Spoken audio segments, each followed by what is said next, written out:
Hello, I'm Leonid from the Culture Shock channel, and this is Culture Shock in New York.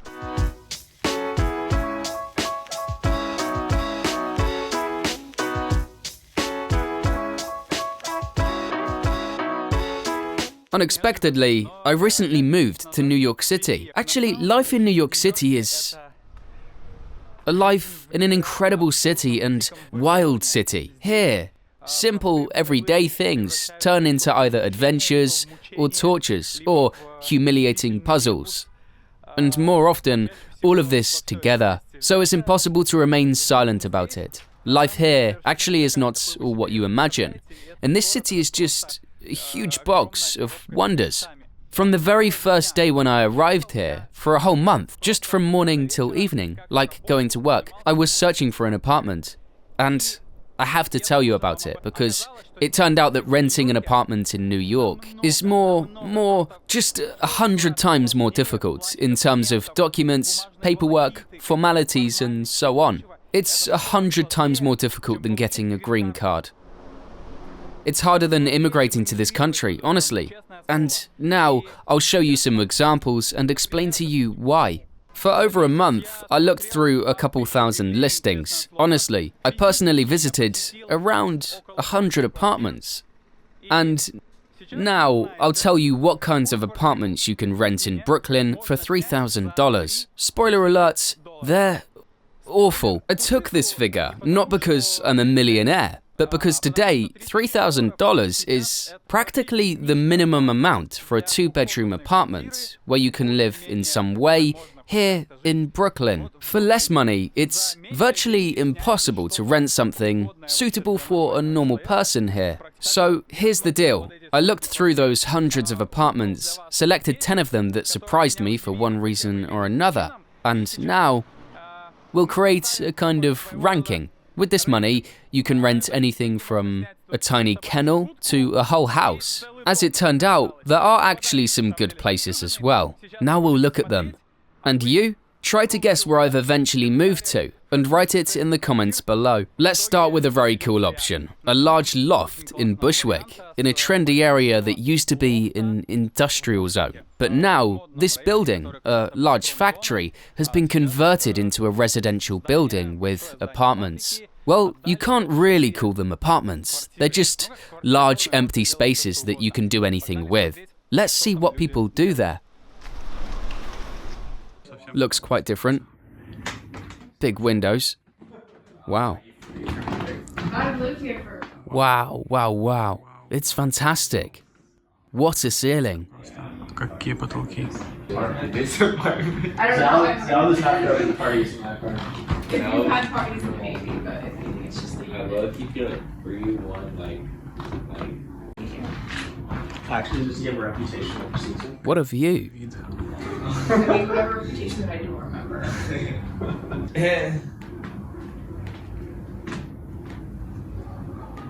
I just feel like I've been to like... Brownstones are the coolest, most beautiful townhomes in Brooklyn. These are historical mansions built in the late 19th to early 20th century. They are kind of typical architecture of that time because they all look very similar to each other, but at the same time, these houses are, well, each is a separate townhouse for one family. Most often, these are three-story houses, plus they have an additional ground floor. Very, very, very beautiful, with lots of historical details that have survived to this day. And in general, if they are taken care of, then they become very beautiful, incredibly expensive housing. Right now, a brownstone here in this area costs $2 million. If you want to know how people live in other countries and see more of my travels, subscribe to this channel. The more subscribers, the more amazing places I can show you. Often, mansions are divided into many small apartments, specifically for renting out. So we'll now enter one of such small two-room apartments. Right away, a tiny space. Not enough space for anything. Kitchen and a bedroom are small too. So basically, it's an apartment for a single person. That's it. Shelves. That's it. The furniture is stylish, cool, but there's absolutely not enough space. On the other hand, we've had a cool room tour.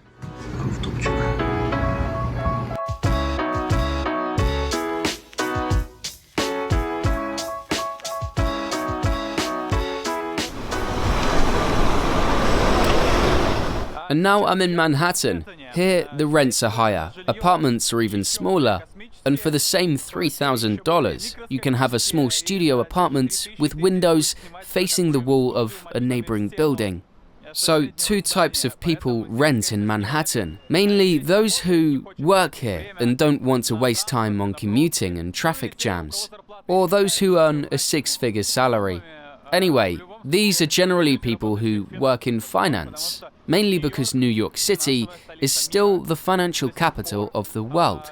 So everyone who wants to build a career in this field comes here, and they are willing to sacrifice a lot for this, including living in such tiny apartments. Of course, the price is too high, but it's not the most interesting thing about the houses here. There are many others, and the main one is that in such apartments for $3,000, there are no washing machines. Quite often, there are no washing machines in apartments for $5,000, and in more expensive apartments either. It happens because New York City is very old, and there are lots of houses built in the late 19th century or early 20th century. There are very old utilities, pipes, and plumbing systems. They are just not designed, not adapted for washing machines and all the other modern facilities. So they simply can't handle it. And nobody wants to redesign them, make them more modern, or change the pipes, because all this is too expensive, especially in such old houses. The next apartment is in such an old building, but it's completely renovated. Everything is new inside. The work isn't even finished yet. It's pleasant and beautiful here. You come in, but this apartment is just too small. This is like a living room with a dining area. It's about 100 square feet here. The kitchen is hidden, and one bedroom is also about 100 square feet. It's a tiny space, and it costs $2,800. As you can see, the refrigerator alone takes up half the living room. I deliberately didn't use a wide-angle lens to avoid creating an illusion for you that there's a lot of space. One of the main features of all local apartments is that they are very small, incredibly small, especially if you think about how much they cost. And very often, they do the following. They take a seemingly normal two-room apartment, meaning a living room and a bedroom, and just divide it into a three-room apartment. They just take the living room and divide it into 3 rooms, or take one regular bedroom and divide it into 2 tiny ones, where one can just fit a bed and nothing else.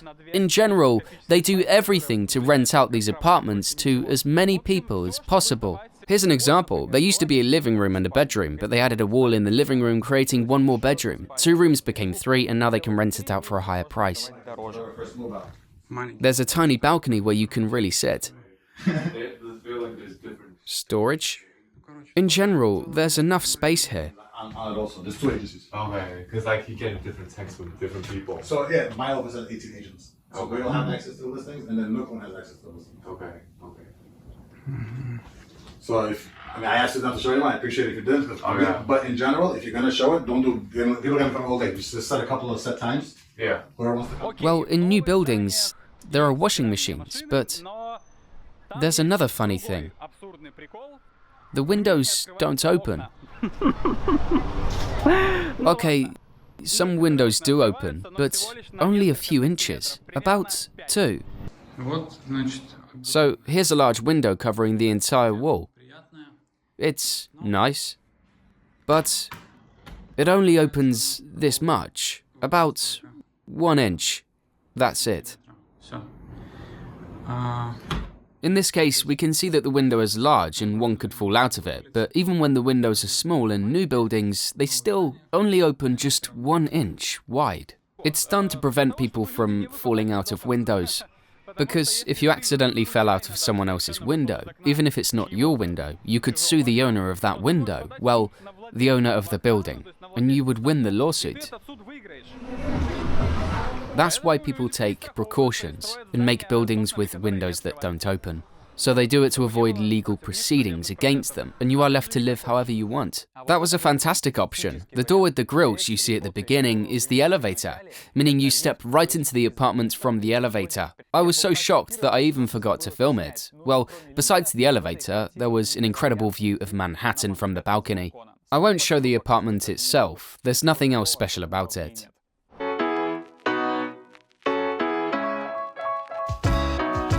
So they deliberately divide apartments into as many bedrooms as they can, or initially build them with multiple small bedrooms to rent them out not to a single family, but to different neighbours, people who don't even know each other. Because, as I said, here, an apartment costs, for example, $3,000. A studio, that is, the smallest, cheapest apartment, will cost around $2,000. That's too much. People can't afford it. So they rent properties with neighbours. 5 strangers get together and rent a big house, a large apartment in a mansion, and each has their own room. But that's also incredibly expensive. The price for a room now is $800. That's the cheapest option. It's hard to find. You can get a room for about $1,000 with a shared kitchen, of course a shared bathroom, and everything else shared with strangers. And half of New York City actually lives like this. A bunch of people who might be over 40 still living with strangers, with some random neighbours.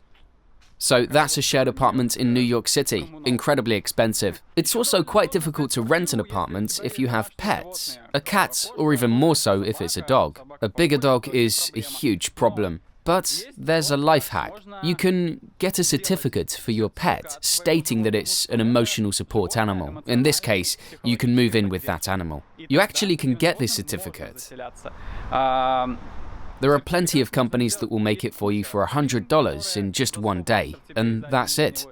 However, a real doctor, perhaps a psychologist, will call you, conduct something like an interview with you, talk to you about your pet, and in the end, they'll give you this certificate. But still, for having a pet in the apartment, you often have to pay extra. Some ask for $50 a month, some for $100, and some for $200. A fantastic option. Look at this building, it used to be a school. It's incredible. Everything has been preserved by the new owners. All the details, like inscriptions, separate entrances for girls and boys, large windows, some decorations.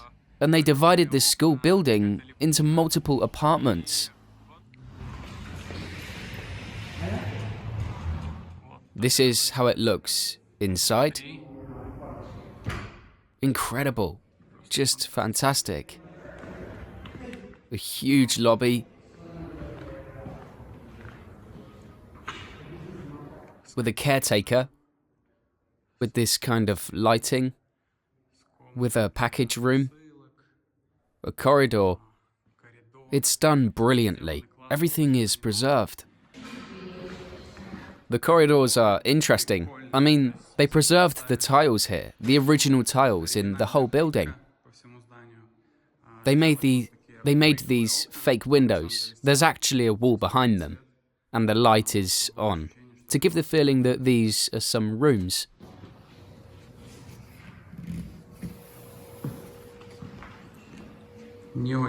Not a large room,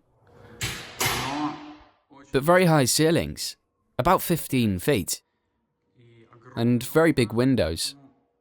The kitchen is beautiful, not like those ugly American brown cupboards. Large closets, upper shelves. There are several closets like this. There's one more, the second one is in the bedroom. The bedroom is also not very big, but it has large windows and incredibly high ceilings. Well, the most difficult thing about renting an apartment in New York City, a complete disaster, is that you can't just come, bring your money, say, "Here, I have a lot of money, please take it and give me the apartment," and just rent it. No, it doesn't work like that. Even if you really have a lot of money, you have to prove with documents you earn enough to pay the rent. So you can't just bring a suitcase of cash and say, "Here, take it." No, because that looks very suspicious. A normal American would never have a suitcase full of cash, so you have to prove it. You have to provide your tax returns, pay stubs from your employer, receipts for your previous rent payments. You have to show your credit score. In this country, nothing works without a credit score. You wouldn't be able to do anything. And only then, all these proofs, they show that you'll be able to pay the rent. How much do you have to earn then? How much is enough? By law, it's 40 times more than the monthly rent. So if the apartment costs $3,000 in our case, then you have to earn $120,000 a year. 120,000. The most interesting thing is that people who actually earn that much here, they just won't live in such apartments, in such conditions that cost $3,000. They'll live in better places. As for the people who actually rent such properties, well, if they earn $50,000 a year, it's good. And here's where we see a contradiction. How do they solve this problem? Well, most often, people use guarantors. That is, you have to provide another person who earns a lot, and they vouch for you. That's a guarantor. But the guarantor must earn not 40 times more than the monthly rent, but 80 times more. So in our case, the guarantor must earn $240,000. Where do you find such a person? And what if you've just arrived in America? Just arrived 2 weeks ago. You have no credit history, no local job, no guarantor, no. Or you're a freelancer with all your clients abroad. How do you rent an apartment? Write your guesses down in the comments. There are also old apartment blocks. They're about 100 years old, but these are not mansions for a single family, but just buildings with multiple apartments. In one of such buildings, there was the next, just huge but very old apartment. Wow, the windows face east. There's a very large mirror. A beautiful old radiator. The windows overlook Nostrand. Here you can actually see the train tracks, but don't really hear the trains yet. From this room, we see an entrance to a study, perhaps. And it looks spacious for a study too. Storage, here it is. Just a huge space. You can walk around from different sides. Here's the kitchen. It's a small kitchen. Everything is old, but painted. It smells like paint. In this apartment, everything is quite worn out. But at least painted. It's like really ancient. Here, we're entering another large room, where there is, a bedroom, I think. Before it, there's a dining room. It looks like a dining room, but unfortunately, the windows face west, the wall, and there's a high building, so you can't see the sky. Here, it's a very interesting building. I really like it. It's an incredibly large castle. You might think it's a castle, but as far as I know, it used to be an arms depot, and now it's a shelter for the homeless. So why does such a strange, absolutely wild system with these financial proofs exist? Because of the laws. By law, you can't evict a tenant from your apartment if they're not paying you. They don't pay you for 6 months, and you can't evict them. You can't just call the police and that's it, kick them out. You can only do it in court. It's all very long, very expensive. It can take years. And this person will be living in your property for years for free. And if this person also has a child, then you can't evict them at all, even in court. They'll just live with you for free, and that's it. So if you're trying to find an apartment to live with children in, then I dread to think what it's like. But that's not the end of it. Even if you have all these proofs that you're wealthy and can afford this apartment, you still can't just come and rent it. Because for each good apartment, there's a queue. And the competition is like for places in the best universities in the world. 70 people for one spot. And you come and see a good apartment that you've seen in an ad. But there's already a queue stretching down the whole street. And this queue remains for a whole day. So people have to prove why they're not only rich, but also cool, and why they should be the ones to rent this apartment. They write essays, gather letters of recommendation. They do whatever it takes to please the landlords. So they choose them and let them move into their apartment. Again, it's easier to get into a university or to immigrate here than to go through all these circles of hell. Option 8 was just perfect. Perhaps because they didn't yet remove the furniture from there, but all apartments are always rented out completely empty. So everything looks different then. A very, very spacious living room. Гостиная. With big windows. A lot of space here. Everything is beautifully furnished. The kitchen. With a window. Which is very nice. And from the kitchen, there's an exit to a wonderful balcony, right in the jungle. And a very spacious balcony. There are 3 bedrooms on the 2nd floor. Just incredible. One bedroom is large, with very big windows. The 2nd bedroom is small. There's a window and a skylight. Here they have made some kind of altar. The 3rd bedroom is also small, but has an exit to one more balcony. One more beautiful balcony in the jungles. Bed-Stuy, this neighborhood with various beautiful mansions. It's interesting because, at first, some wealthy white guys would come here, immigrants from Europe. Then, already in the second half of the 20th century, they started resettling dark-skinned guys from Manhattan, from the Bronx, from Harlem here, because there wasn't enough space for them anymore. And in general, these houses were given to them, and at some point, Bed-Stuy became a very dangerous and poor neighborhood for black people.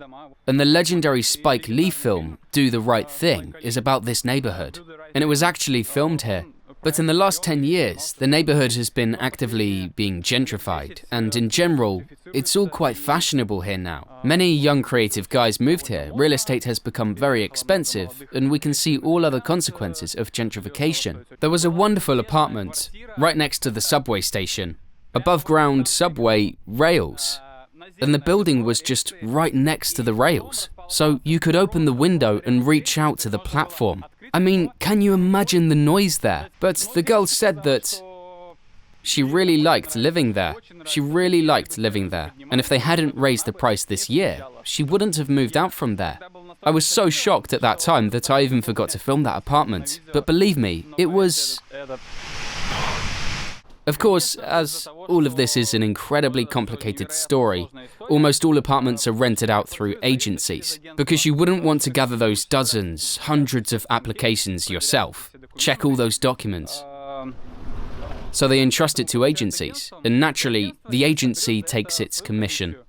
If you rent an apartment, you pay the agency a monthly rent, and the one who rents out the apartment, naturally, also pays a hefty commission. That's a pretty profitable job.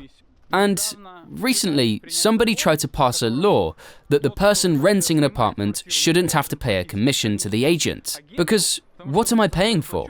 If I found this listing myself online, came by myself, looked at it myself, filled out the application myself, and that law was actually passed.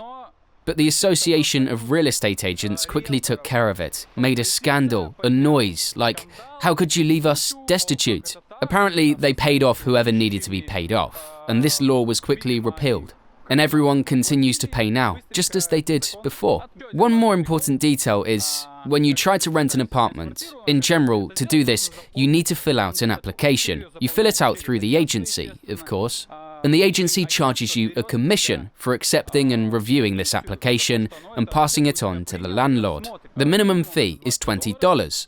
Sometimes it's $100, and sometimes it's $200, and recently, a law was passed that basically this commission for reviewing the application cannot exceed $20. What the agents did, they just started calling this service a different name and still charged $100 to $200 for it. And one of the agents, a Hasidic Jew, told us that they'll ask you to pay $100 per person, meaning you pay for each application. They'll ask you to pay $100 for each. But if you don't want to pay, you can just pay $20 and write to them that you don't want to pay $100. So we just did that. It somehow worked with his agency. But these are Hasidic Jews. Everything is special with them here. And the work of real estate agents is just unbelievable.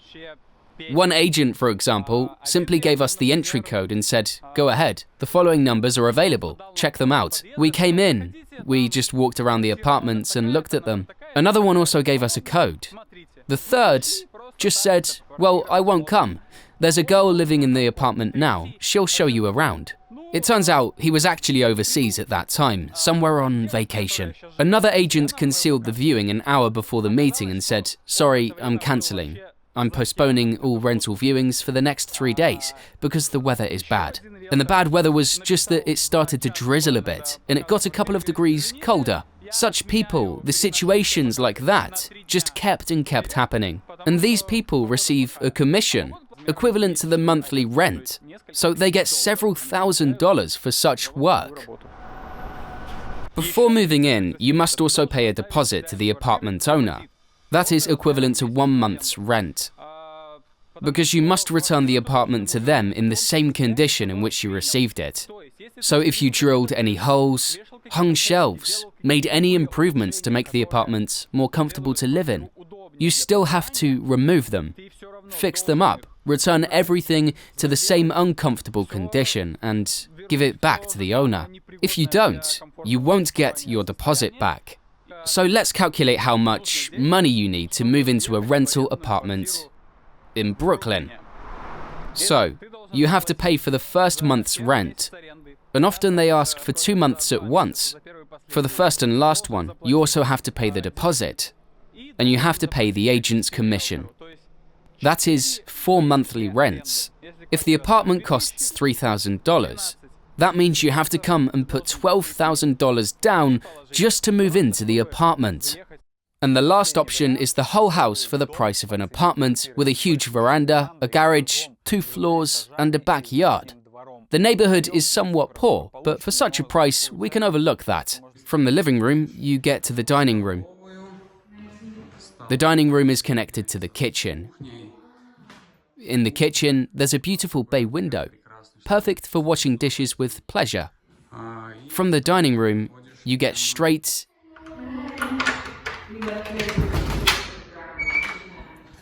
to the backyard.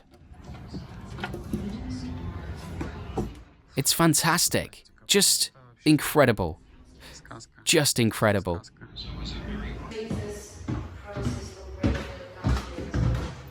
And on the second floor, there are 2 very big bedrooms.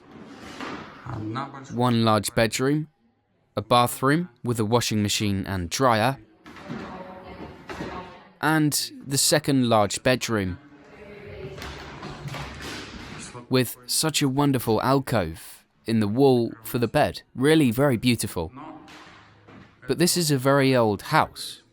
Everything here is very old. You can see it in the video. But everything is just super old. It smells of old age. Very unpleasant, like some half-dead old man. Another type of housing in New York City is project house. That is social housing. Some think that only black people live there, but actually, not only them, but just not very wealthy people. These are local versions of apartment blocks, from where all the famous rappers emerged. All the crime and so on. In general, they are infamous for many things. Renting accommodation here is not so simple because it's given to you here, not for your merits, but rather, on the contrary, if you are in need. But once, a few years ago, we were looking for a room for a few months and found an ad. We arrived at the address and it turned out to be this kind of property with social housing. And it was just like in the movies, as you imagine it. Dirty, scary, dark staircases in an apartment block. So you walk upstairs and the door is opened by a very young black girl with a little baby in her arms. And you see some young man behind her in the apartment. He's not their father, that's it. And you go in and there's a very large apartment, many rooms. Everything looks absolutely like a drug den. Dirty, cluttered with garbage, everything in smoke. And we're following her to a room. A very, very small room where there is just one bed and nothing else. There's some dirty lamp hanging. The mattress is incredibly dirty, yellow. And she says, well, here you go. This room is $600 a month. And if you're with a boyfriend, then $800. Please, you can live here. No questions asked. No need to prove anything. No documents, just put the money down and you're welcome. Well, that's the whole story about this incredibly crazy situation with rental housing in New York City. Once again, according to my own experience and thoughts, indeed, renting an apartment here is much more difficult. In terms of paperwork and the process of proving that you are a worthy person, it's even more difficult than immigrating here. Why am I telling you this? Not to complain, of course. No. And not to boast. I don't know.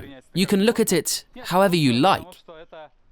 It's simply because it's one of the most interesting aspects of my life in New York City. As I said at the beginning, in New York City, simple, everyday things turn into incredible adventures, trials and experiences worth sharing. And I will gradually tell you about other aspects of daily life in this city. In general, it's an interesting, wonderful city.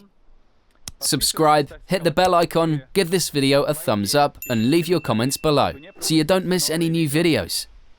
This was Leonid, Culture Shock from New York City.